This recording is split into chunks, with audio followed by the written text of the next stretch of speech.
Lakshmi bulletin की शुरुआत एक बड़ी खबर से कर लेते हैं। पटना से बड़ी खबर मिल रही है, जल्द ही हेडमास्टर के पद भरे जाएंगे। जी हां, स्कूलों में हेडमास्टर की पोस्टिंग बहुत जल्द होने वाली है। पोस्टिंग की तैयारी में शिक्षा विभाग जुटा हुआ है। 28 मई तक जिला और स्कूल का आवंटन हो जाएगा।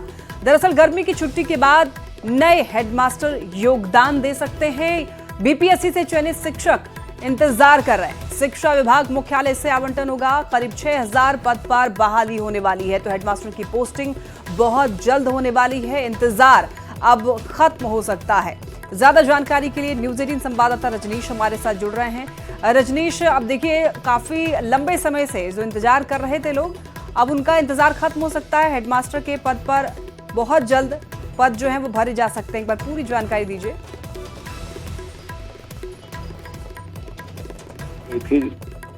पद हैं ऐसे जिस पर बहाली होनी है, और तमाम जो हेडमास्टर के अभ्यर्थी हैं उन्होंने काउंसलिंग करा ली थी। उसका लगातार पोस्टिंग का इंतजार हो रहा था, क्योंकि जिला का विकल्प मांगा गया था और जिला का विकल्प देने के बाद स्कूल आवंटन होना है। तो अब तक जिला का विकल्प भी नहीं मिला है और ना स्कूल का आवंटन हुआ है। ऐसे में शिक्षा विभाग ने तैयारी कर ली है कि 28 मई तक राज्य भर के तमाम जो स्कूल हैं वहां पर अब हाई और +2 स्कूलों में हेडमास्टर के पद जो है भरे जाएंगे, क्योंकि बीपीएससी से इनका चयन हुआ है। और 28 मई तक जिला आवंटन के साथ साथ जो स्कूल आवंटन है उसकी प्रक्रिया पूर्ण कर ली जाएगी। और गर्मी छुट्टी के बाद जिला आवंटन और स्कूल आवंटन के बाद ये जो एचएम है ये अपने नए स्कूल में योगदान दे सकेंगे। तो कुल मिलाकर अगले 3 से 4 दिन के बाद जो पूरी प्रक्रिया है वो देखने को मिल जाएगी। लक्ष्मी, तो क्या ये भी फेज वाइज होगा रजनीश?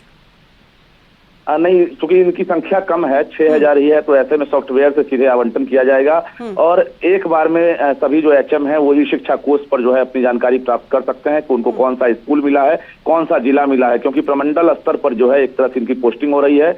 और इसके साथ साथ जो एचटी हैं, हेड टीचर हैं, उनको लेकर ये मामला कोर्ट में विचाराधीन है। ऐसे में हेड टीचर को लेकर ये फैसला नहीं हुआ है और गर्मी छुट्टी के बाद ही अब कोर्ट खुलने के बाद एक तरह से अब ये चीज देखने को मिलेगा कि हेड टीचर को लेकर भी क्या फैसला हुआ है। फिलहाल एचएम को राहत मिली है कि अब एचएम वाले की जल्द पोस्टिंग होगी। 28 मई तक देखना होगा कि अब शिक्षा विभाग का जो एक्शन है किस प्रकार से होता है। जी ठीक है, बहुत धन्यवाद आपका इन तमाम जानकारियों के लिए रजनीश। तो देखिए, हेडमास्टर की पोस्टिंग बहुत जल्द होने वाली है। इंतजार अब खत्म हुआ। 28 मई तक कहा जा रहा है कि जिला और स्कूल का आवंटन हो सकता है। रेल मंत्री का बिहार दौरा। जी हां, देखिए मुंगेर जा रहे हैं रेल मंत्री अश्विनी वैष्णव। जमालपुर में कई कार्यक्रम है। पटना से ट्रेन जा रहे हैं रेल मंत्री। केंद्रीय मंत्री ललन सिंह भी उनके साथ हैं। दोनों डिप्टी सीएम भी उनके साथ हैं।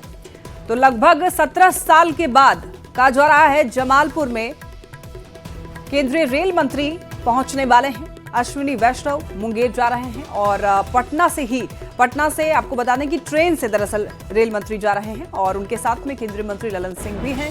दोनों डिप्टी सीएम सम्राट चौधरी और विजय सिन्हा भी उनके साथ मौजूद हैं। ये तस्वीरें सामने आई है, टीवी स्क्रीन पर आप देख सकते हैं। जमालपुर दौरे पर रहने वाले हैं और यहाँ पर बड़ी सौगात दी जाने वाली है। तो जमालपुर में कई कार्यक्रम हैं। तस्वीरों में आप ये देख सकते हैं। केंद्रीय रेल मंत्री के साथ साथ केंद्रीय मंत्री ललन सिंह भी हैं, दोनों डिप्टी सीएम भी हैं। तैयारियां कार्यक्रम को लेकर की जा चुकी हैं और काफ़ी लंबे समय से जमालपुर को इंतज़ार था। और ऐसे में अब आप देख सकते हैं आज का दिन जो है वो मुंगेर के लिए काफ़ी ज़्यादा अहम है, ऐतिहासिक भी है, क्योंकि 17 साल के बाद में कोई रेल मंत्री जमालपुर पहुँच रहे हैं। तो इसी वजह से ये जो दिन है काफ़ी ऐतिहासिक माना जा रहा है मुंगेर के लिए।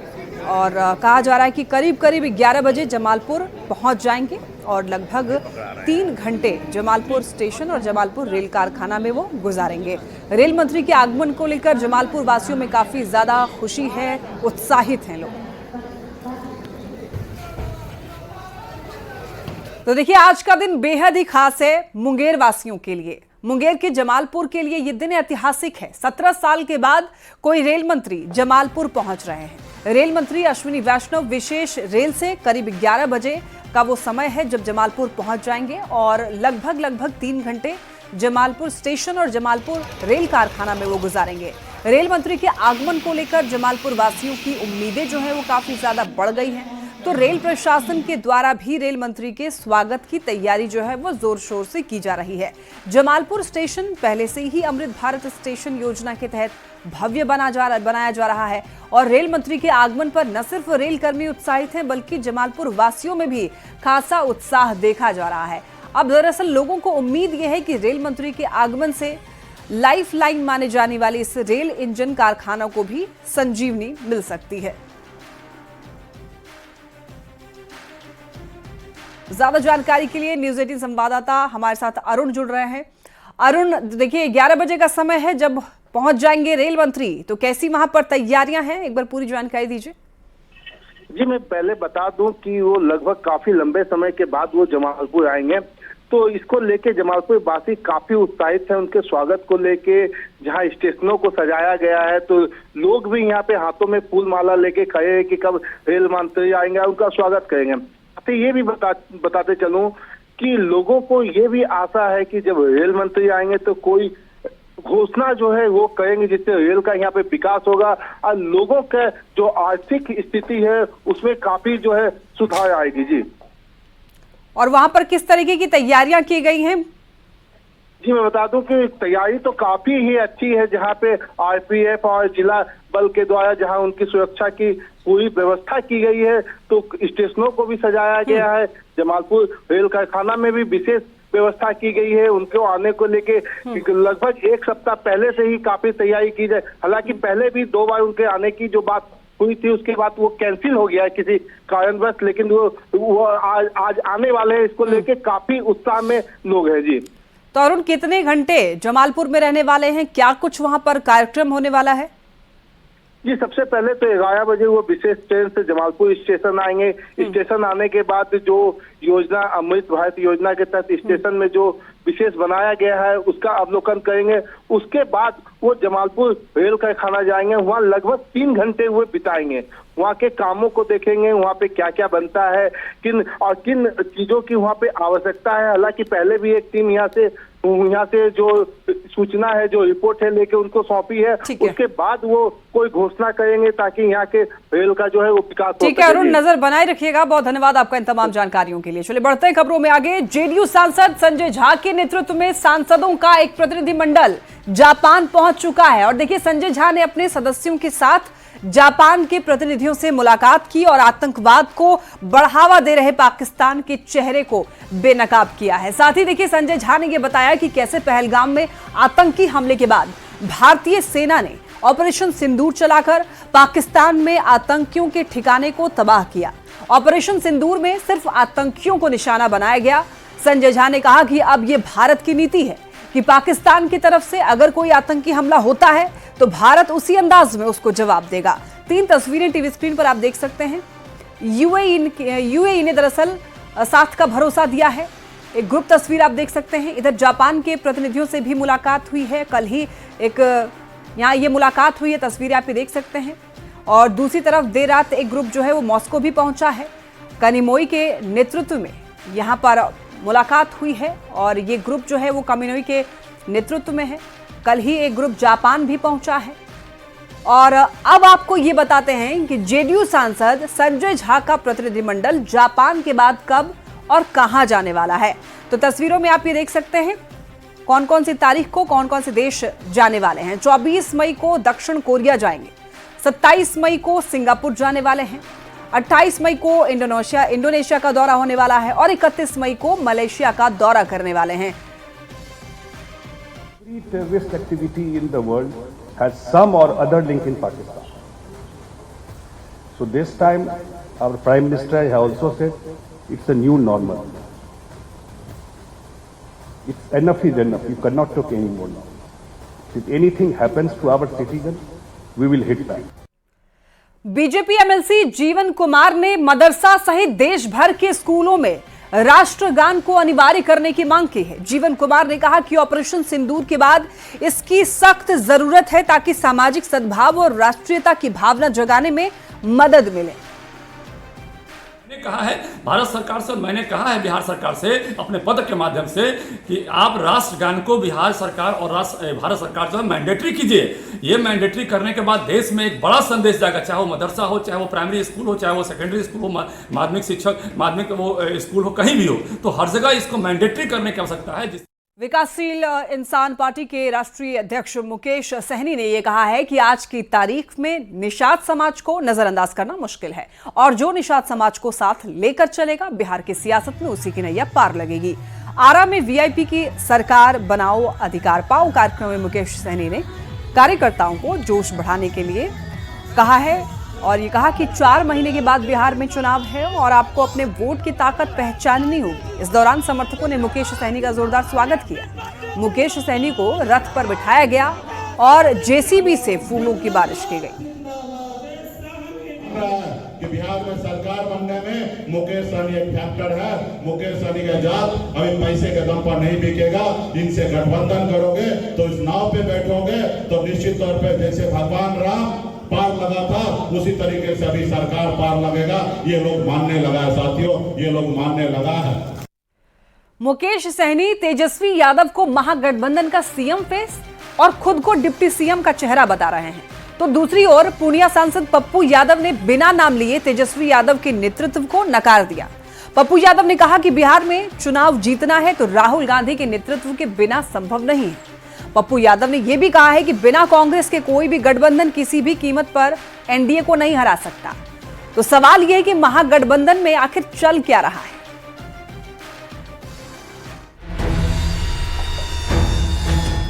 तेजस्वी प्रसाद यादव मुकेश सहनी के नेतृत्व में बिहार में चुनाव होगा। बिहार का चुनाव हमें राहुल गांधी के नेतृत्व में लड़ने की जरूरत है।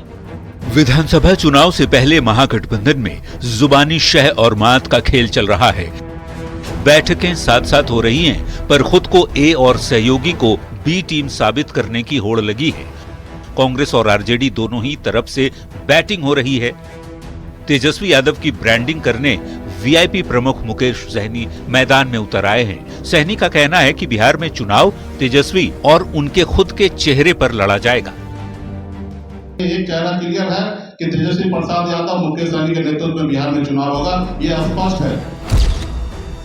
मुकेश सहनी तेजस्वी यादव को सीएम फेस और खुद के लिए डिप्टी सीएम के पद पर दावेदारी ठोक रहे हैं, तो दूसरी ओर पूर्णिया सांसद पप्पू यादव ने बिना नाम लिए तेजस्वी यादव के नेतृत्व को नकार दिया। पप्पू ने कहा, बिहार में चुनाव जीतना है तो राहुल गांधी के नेतृत्व के बिना संभव नहीं। सबकी उम्मीदें राहुल गांधी है और बिहार का चुनाव हमें राहुल गांधी के नेतृत्व में लड़ने की जरूरत है। यानी एक तरफ आरजेडी को तेजस्वी के अलावा कोई मंजूर नहीं, तो कांग्रेस अभी चेहरे पर बात करने को तैयार नहीं है। बिहार की जनता का जो परिवर्तनकारी राजनीति में तेजस्वी जी को विश्वास और समर्थन मिल रहा है। कोई भी दल ये गलतफहमी में नहीं रहे कि कांग्रेस को नकार सकती है। बिहार में चुनाव को चंद महीने रह गए हैं, लेकिन महागठबंधन के दल अभी तक आपसी तकरार में ही लगे हैं। आरजेडी को तेजस्वी दिख रहे हैं, मुकेश सहनी तेजस्वी के जरिए खुद की जमीन मजबूत कर रहे हैं, तो कांग्रेस बड़ा भाई बनने की अकड़ में है। सवाल है, इन आपसी लड़ाई के साथ क्या महागठबंधन एनडीए का मुकाबला कर पाएगा? न्यूज 18 के लिए पटना से संवाददाता रवि एस नारायण और धर्मेंद्र के साथ ब्यूरो रिपोर्ट। कटिहार के मनिहारी उत्तरी वाहिनी गंगा तट पर बनाए जा रहे मोक्ष धाम, लेकिन तय समय सीमा समाप्त होने के बावजूद अब तक मोक्ष धाम स्थल का काम पूरा नहीं होने पर स्थानीय लोग काम में सुस्ती का आरोप लगा रहे हैं, जबकि निर्माण कार्य से जुड़े हुए एजेंसी बुडको के साइट इंजीनियर सुस्ती की वजह बाढ़ को बता रहे हैं। अब जल्द निर्माण कार्य पूरा करने का आश्वासन भी दे रहे हैं। दरअसल मनिहारी गंगा घाट में लोग अपने परिजनों के अंतिम संस्कार के लिए न सिर्फ कटिहार से बल्कि बंगाल, असम और नेपाल तक से भी यहां पर शव को लाते हैं और इसी को देखते हुए उत्तर वाहिनी इस गंगा तट पर मोक्ष धाम का निर्माण करवाया जा रहा है, जहां पर 2 इलेक्ट्रिक चूल्हे की व्यवस्था होगी और साथ साथ 4 लकड़ी से जलाने की व्यवस्था को लेकर लगभग 7 करोड़ की लागत से मोक्ष धाम स्थल बनाया जा रहा है। ज्यादा जानकारी दे रहे हैं न्यूज 18 संवाददाता सुब्रत। कटिहार के मनिहारी गंगा तट पर मोक्ष धाम का निर्माण हो रहा है, लेकिन स्थानीय लोग इसको लेकर सुस्ती का आरोप लगा रहे हैं। बताते चले, ये बिहार झारखंड को जोड़ने वाला मनिहारी गंगा नदी है। इसी गंगा नदी के पवित्र तट पर ये मोक्ष धाम का निर्माण कार्य चल रहा है, लेकिन जो लोग हैं इस पर कुछ सुस्ती का कार्य में आरोप लगा रहे हैं। लोगों के माने तो समय सीमा समाप्त हो गया, फिर भी कार्य क्या परेशानी हो रहा है, क्या अब तक कार्य क्यों समाप्त नहीं हुआ, क्या जानकारी आप लोग स्थानीय लोग हैं? हम लोग तो उम्मीद और आशा लगाए हुए हैं कि अब जो है कंप्लीट होगा, लेकिन कार्य कुछ भी नहीं हुआ है। जितना कार्य हुआ था उससे फिर आगे का कोई काम हुआ नहीं है। जो संवेदक है उसका लापरवाही नज़र आ रहा है और इसके निर्माण से सही निर्धारित समय पर अगर निर्माण हो जाता तो बहुत सा सुविधा मिलता है कटिहार जिला सहित सीमांचल के लोगों के जो 100 डेड बॉडी लेकर आते हैं उनको सुविधा मिलता है, लेकिन संवेदक का लापरवाही या बाढ़ के दस्तक से पहले ही हम लोगों का ये है, आप इस एरिया में सभी जगह दिखा दीजिए, ठीक है ना। तो 2-3 बिल्डिंग को मैंने प्लिंथ से ऊपर लेके आ गया हूँ। ये चूंकि ये इलाका गंगा तट पर है और यहाँ बाढ़ के कहर के कारण लगभग 6 महीना काम रोक कर रखना पड़ता है, इसी कारण सुस्ती बरती जाई है कार्य में। लेकिन जो स्थानीय लोगों का सवाल है वो भी जायज़ है, चूँकि पहले ही स्थल निरीक्षण हो चुका था, फिर भी ये कार्य पर सुस्ती क्यों है। सुब्रत, न्यूज़ 18, कटिहार, मनिहारी गंगा घाट। सिवान में मौसम तेजी से बदल रहा है। अचानक सिवान में कभी धूप तो कभी बारिश होने लग रही है और तेज धूप और बारिश से सिवान में लगातार मौसम में बदलाव देखा जा रहा है। आज सिवान में एक बार फिर तापमान बढ़ गया, जिससे लोग काफी ज्यादा परेशान दिखाई दिए। सिवान में मौसम काफी तेजी से बदल रहा है, कभी धूप तो कभी तेज हवा के साथ झमाझम बारिश होने लग रही है। ऐसे बदलते मौसम में लोगों की समस्याएं बढ़ जा रही है। यह तस्वीर आप देख सकते हैं दहा नदी पुल की है। तेज धूप के कारण लिहाजा लोगों की परेशानी बढ़ जा रही है। कुछ लोग हम जानने की कोशिश करेंगे किस तरह का मौसम है सिवान में देखा जाए। मौसम तो सिवान में उतार चढ़ाव में चल रहा है, कभी धूप है, कभी छांव है, कभी बरसात है, कभी हवा इतना तेज चलता है कि गाछ वृक्ष गिर जाता है, जिससे जनजीवन को बहुत तकलीफ है। अब बीमारी का प्रकोप है, कभी ठंडा है, कभी गर्म है, जिससे शरद गर्म होता है, बच्चे लोगों को और बीमारी का प्रकोप है, तापमान बढ़ जाता है, कभी घट जाता है। तो ये देख सकते हैं, हम तस्वीर दिखाने की कोशिश करेंगे गोपालगंज मोड़ की है, जहां लगातार सिवान में मौसम बदल रहा है, कभी तेज धूप तो कभी तेज हवा के साथ झमाझम बारिश होने लगे। लिहाजा मौसम विभाग ने बिहार सहित कई जिले को मौसम को लेकर अलर्ट जारी किया है। कहीं हल्की बूंदाबांदी का अनुमान लगाया गया है, तो वहीं कई ऐसे जिले हैं जहां तेज धूप के साथ उमस भरी गर्मी लोगों को सता सकती है। मृत्युंजय सिंह, न्यूज़ 18 सिवान। गोपालगंज में पिछले 2 दिनों से हो रही आंधी बारिश आज थमी हुई है। सुबह से ही धूप निकली है, तेज हवाएं चल रही हैं। अधिकतम तापमान 31 डिग्री दर्ज किया गया है। हालांकि मौसम विभाग ने आज रात से बारिश और ठंडा का अलर्ट जारी किया है। मौसम विभाग के मुताबिक शनिवार और रविवार को गरज के साथ भारी बारिश हो सकती है। 2 दिनों से लगातार हो रही बारिश और आंधी पानी से आज लोगों को निजात मिली है। आज सुबह से मौसम बदला हुआ है और सुबह से ही धूप निकली हुई है। तापमान की अगर बात करें तो आज अधिकतम तापमान 31 डिग्री तक है और न्यूनतम तापमान की बात करें तो न्यूनतम तापमान 26 डिग्री तक दर्ज किया गया है। हालांकि मौसम विभाग ने आज रात में बारिश और आंधी पानी को लेकर अलर्ट जारी किया है। मौसम विभाग की माने तो शनिवार और रविवार दोनों दिन बारिश होगी। ऐसे में लोगों से बारिश से पहले तमाम तरह की जो एहतियातन सावधानी बरतनी है वो अपील की जा रही है। दूसरी तरफ बारिश और आंधी पानी को लेकर स्वास्थ्य विभाग ने भी सभी अस्पतालों को अलर्ट जारी किया है। आपदा विभाग ने भी लोगों से बारिश और वज्रपात के दौरान खेतों की ओर नहीं जाने के लिए अपील किया है। आज मौसम ने लोगों को आंधी पानी से थोड़ी राहत दी है। हालांकि मौसम विभाग ने अगले 2 दिनों के लिए आंधी पानी और बारिश को लेकर अलर्ट जारी किया, चूँकि मानसून भी अब करीब आ रहा है। ऐसे में लगातार मौसम विभाग अपडेट जारी कर रहा है। गोविंद कुमार, न्यूज़ 18, गोपालगंज।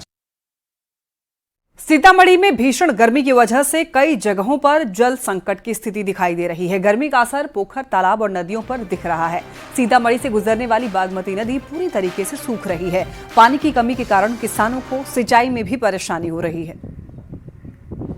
सीतामढ़ी के जिले के लोग भीषण गर्मी का सामना कर रहे हैं। ऐसी परिस्थिति में भीषण गर्मी का असर पोखर, तालाब और नदियों पर भी पड़ती दिखाई दे रही है और कई जगहों पर जल संकट की स्थिति उत्पन्न होती नजर आ रही है। आप तस्वीर देख सकते हैं, सीतामढ़ी के रूनीसरपुर, बेलसन समेत कई प्रखंडों से गुजरने वाली यह बागमती नदी है और बागमती नदी का स्वरूप क्या है आप तस्वीरों के जरिए साफ देख सकते हैं। बागमती नदी पर भी भीषण गर्मी का असर दिखाई दे रहा है और नदी पूरी तरीके से सूख चुकी है। तकरीबन 55 किलोमीटर की दूरी में सीतामढ़ी जिले से यह बागमती नदी गुजरती है और किसानों के लिए सिंचाई का यह बेहतर साधन माना जाता था। लेकिन नदी की स्थिति क्या है आप तस्वीरों के जरिए अंदाजा लगा सकते हैं कि नदी पूरी तरीके से सूख चुकी है और किसानों के सिंचाई का जो एक बेहतर साधन था वह पूरी तरीके से समाप्त हो चुका है। ऐसी परिस्थिति में पूरी तरीके से मौसम पर निर्भर रहने वाले सीतामढ़ी जिले के किसानों के सामने अब सिंचाई करना एक बड़ी चुनौती साबित हो रही है। तो सीतामढ़ी जिले से गुजरने वाली बागमती नदी की स्थिति क्या है, आप तस्वीरों के जरिए देख सकते हैं। भीषण गर्मी का असर अब नदियों पर भी पड़ता दिखाई दे रहा है और इसकी वजह से कई जगहों पर जल संकट की स्थिति उत्पन्न होती नजर आ रही है। राकेश रंजन, न्यूज़ 18 सीतामढ़ी। और इसी के साथ इस बुलेटिन में इतना ही। खबरें लगातार जारी है, आप देखते रहिए न्यूज़ 18।